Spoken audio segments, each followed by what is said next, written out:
రాజు గారు, మీరు స్పీకర్ అయ్యన్న గారు జగన్మోహన్ రెడ్డి మీద దూకుడుగా గతంలో గతంలో వెళ్ళేవాళ్ళు. ఈ దూకుడుగా వెళ్ళే ఇద్దరు వ్యక్తులకి మ్యూట్ ఈ రాజ్యాంగబద్ధమైన పదవులు. ఇద్దరు మీరు మీరు ఢిల్లీలో, అయ్యన్న గారు ఇక్కడ దూకుడుగా ఉండేది. అయ్యన్న గారి భాష కానీ, మీ లాజిక్ కానీ, మీకు ఉన్న ఇన్పుట్స్ కానీ, మీరు అప్పట్లో చాలా డాక్యుమెంట్స్తోనే ఎవిడెన్స్ బేస్లో మాట్లాడారు. ఎవిడెన్స్ లేకుండా ఎప్పుడు మాట్లాడేవాను కాదు. సో మీ ఇద్దరిని మ్యూట్ చేయటం అంటే అది యాదృచ్ఛికంగా అలా అయిండొచ్చు. ఎందుకంటే అయ్యన్న గారికి ముందు ఇచ్చారు, నాకు ఒక 6 నెలల తర్వాత 6 నెలలు మాట్లాడే పరిస్థితిలో ఉన్నా. ఆ తర్వాత మరి ఒక రాజ్యాంగబద్ధ పదవి ఇచ్చారు, గౌరవం ఇచ్చారు. అంటే గౌరవప్రదమైన పదవి ఇచ్చారు.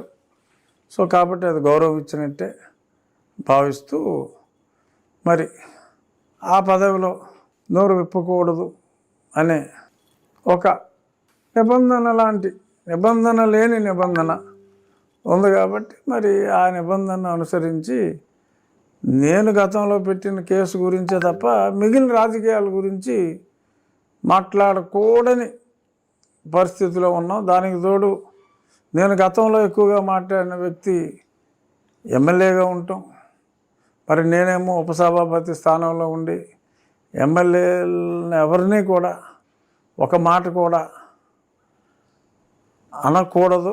ఎవరైనా అన్నా కూడా వారిని మందలించవలసిన అవసరం కూడా శాసనసభ ఉపసభాపతిగా ఎమ్మెల్యేలందరినీ సమదృష్టితో చూడవలసిన బాధ్యత కూడా నా మీద ఉంది. కాబట్టి జగన్మోహన్ రెడ్డి గారు సభకి, రేపు జరగబోయే సభకి, బహుశా ఈ ఇంటర్వ్యూ ఎడిట్ అయ్యే టైంకి ఆయన సభకు వచ్చేసి వెళ్ళిపోతే అది ఆ అనర్హత వేటు నుంచి తప్పించుకునే అవకాశం ఉందంటారా? అంటే రేపు ఒక్కరోజే వస్తే అనర్హతకి దీనికి సంబంధం లేదు. రేపు గవర్నర్ గారు, రేపు సభ జరిగే తొలి రోజు సభ జరగదు. రేపు గవర్నర్ గారి స్పీచ్ సభలో ఉంటుంది.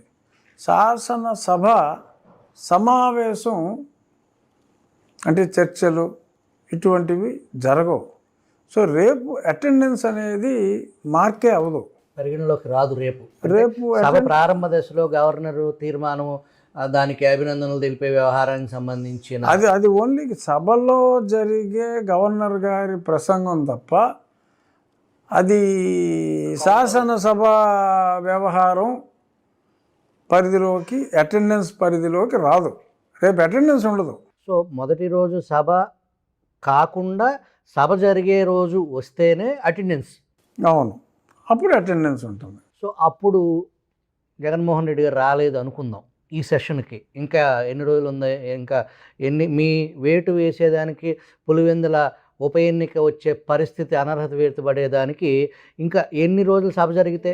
చట్టంలో ఏముందంటే సుభాకర్ గారు, ఒక శాసనసభ్యుడు కానీ పార్లమెంటు సభ్యుడు కానీ లీవ్ అప్లై చేయకుండా 60 రోజుల పాటు కంటిన్యూస్గా, అంటే ఒక సెషన్, ఈ సెషన్ 30 రోజులు అనుకోండి, శని ఆదివారాలు కూడా కౌంట్ అవుతాయి. 22, 23 పని దినాలే ఉండొచ్చు. బట్ 30 రోజుల్లో 22 పని దినాలు ఉన్నా అది 30 రోజులుగా పరిగణిస్తారు.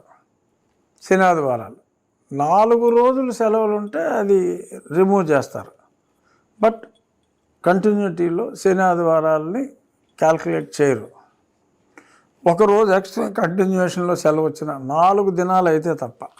సో కాబట్టి 60 రోజులు, గతంలో ఉన్న రోజులు ఇవి కలిపి 60 రోజులు దాటితే నిబంధన ఏం చెప్తుందంటే స్పీకర్స్ ఆఫీస్ శాసనసభకి తెలియచేయాలి, ఇదిగో ఫలానా పార్లమెంటు సభ్యుడు ఆర్ ఫలానా శాసనసభ్యుడు ఇన్ని రోజులు రాలేదు, చట్ట ప్రకారం he's liable for disqualification, majority సభ్యులు ఆమోదిస్తే మనం డిస్క్వాలిఫై చేయొచ్చు అనే ప్రతిపాదన స్పీకర్స్ ఆఫీస్ సభ ముందు పెట్టాలి. సభ దాన్ని యాక్సెప్ట్ చేయొచ్చు, సభ దాన్ని రిజెక్ట్ చేయొచ్చు.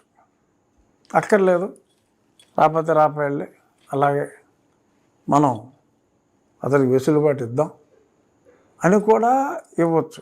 బట్ సభాధ్యక్షుడు శాసనసభ దృష్టికి తీసుకొచ్చి he has to go by the majority opinion. గతంలో లోక్సభలో 2 సార్లు ఇలా కంటిన్యూస్గా 60 రోజులు దాటి ఆబ్సెంట్ అయిన వారిని శాసనసభలో, అది పార్లమెంట్లో ఒకసారి, రాజ్యసభలో ఒకసారి, లోక్సభలో ప్రవేశపెట్టి వారిని సభ్యత్వం నుంచి తొలగించడం అయింది. మా స్పీకర్ గారి బాధ్యత, ఒకవేళ జగన్మోహన్ రెడ్డి గారు ఎల్లుండు, రేపు అటెండెన్స్ ఉండదు, ఎల్లుండి రాలేదనుకోండి, ఎల్లుండు రాకుండా అవతల ఎల్లుండి రావచ్చు, ఈ 30 రోజులు కూడా రాలేదనుకోండి, స్పీకర్ గారు సభ దృష్టికి తీసుకొస్తారు. Decision majority of the MLAs ఎలా డిసైడ్ చేస్తే దాన్ని బట్టి ఉంటుంది. బట్ మేమైతే ఆయన సభకు రావాలనే, ప్రజల సమస్యలు ప్రస్తావించాలనే, సమస్యలు ఏమైనా ఉంటే, ప్రజలు బాగానే ఉన్నా వారి నియోజకవర్గంలో ఏమైనా సమస్యలు ఉన్నాయనుకోండి, ఆ సమస్యలు ప్రస్తావించవలసిన బాధ్యత ఒక ఎమ్మెల్యేగా ఉంది. కాబట్టి ఇప్పుడు అన్ని రోజులు అనుకున్నట్టు జరగవు. ప్రస్తుతం ఆయనకి వారి ప్రజలు, ఆ ఊరి ప్రజలు ఆదరించారు, రాష్ట్ర ప్రజలు నిరాదరించారు. మరి ఆదరించిన ప్రజల్ని, వారి బాగోగులు చూడవలసిన బాధ్యత ఒక ఎమ్మెల్యేగా జగన్మోహన్ రెడ్డి గారి మీద ఉంది. మరి ఆ బాధ్యత ఆయన నిర్వర్తించాలి. మరి రాబోయే 30 రోజుల్లో మరి ఆయన మనసు మార్చుకుని వస్తారని, రావాలని అనుకుంటున్నా. అలాగే మొదటి వారంలో క్రీడలు, సాంస్కృతిక కార్యక్రమాలు కూడా లాస్ట్ టైం లాగా నిర్వహిస్తున్నాం. ఇవాళ దాని మీద కూడా సమావేశం అయింది. ఆయన క్రీడల్లో కూడా పాల్గొంటే బాగుంటుంది. అందరితో కలిసి క్రీడల్లో పాల్గొవాలని, సాంస్కృతిక కార్యక్రమాలు కూడా కుదిరితే పాల్గొవాలని, తను కూడా అందరితో కలిసి శాసనసభ సమావేశాలకు రావాలని, ఒక శాసనసభ్యుడిగా, ఒక ఉప సభాపతిగా నేను కోరుకుంటున్నాను.